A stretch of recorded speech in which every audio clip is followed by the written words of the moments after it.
Là cái vậy.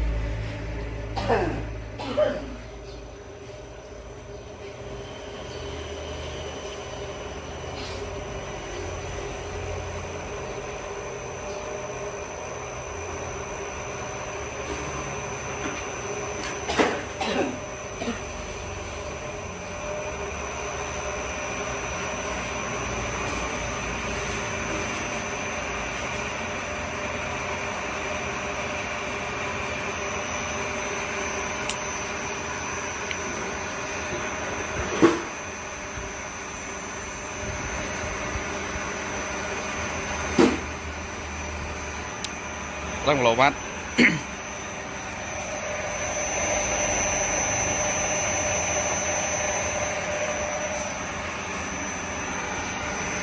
Và tôi đây bông ôn nó này đi trên một cửa kia đấy đi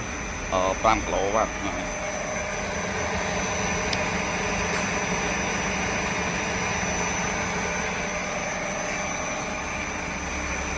tàu đang đạo phơm á này bông ôn ta tay nhà xua tha miên kèm cả lâu ở lâu miên này kèm cả lâu này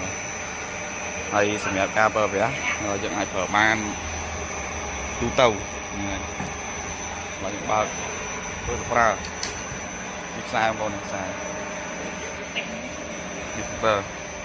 mix sai mà đã có xa hay là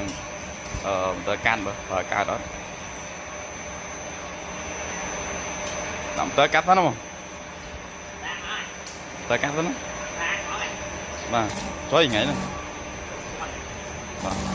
nó mới loan cho nó bên đây mà tới cắt của bạn này